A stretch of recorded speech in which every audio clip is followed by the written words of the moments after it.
Machiegni kendo, duol mochung'ne kedo gi mibadhi dwaro bade ma Kisumu mondo sirkal ochak wuotho e ler ewi kaka itiyo kod omenda jopiny e chwalo dongruok kaluwore kod bajet.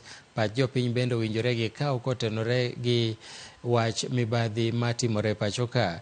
Giyango ni higni machien gisebedo ka gichwalo dwachgi ewi fuok mantiere kotenore kod tiyo marach kod omenda mag jopiny mag chwalo dongruok ahinya e sekta mag thieth, somo, gero apeyni e kind mamoko, to onge okang' ma sirkal osekawo. Giko ni sirkal kod jotelo nyaka koro we wuondo jopiny kod dongruoge michako ti iweye kore wuodhe modhaw mochomo pinje maoko to gi mamoko. Corruption costs Kenya approximately a third of its national budget annually. This rampant corruption not only diverts resources from critical public service such as healthcare, education, infrastructure, but also deepens inequality and poverty. Yuakwa en niya, waneno ka gik moko ok dhi kare. Waneno ka mibadhi ng'eny, waneno ka projects ok ti maber.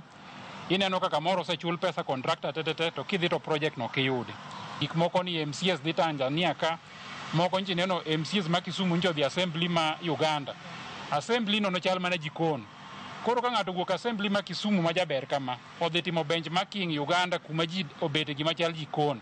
Mano to koro somo mane. Okapani dhi kama ji dhi malo, wadhi kuonde ma gik moko beyo. Koro waneno ni pes japiny kethore e yo moko nego beno kethore. We demand immediate and transparent action on the discrepancies identified in the audit reports with clear accountability for those involved in financial mismanagement. Kawadhi celebrate World Africa Anti-Corruption Day, adaluongo jo Kisumu duto kendo joluo duto ni wach mar dhaw gi wach mar mibadhi ok en wach mawene sirikal kende. Wan kaka wantiere gwengewa onego bed ni samora mora mineno wach moro marach mar mibadhi onego bed ni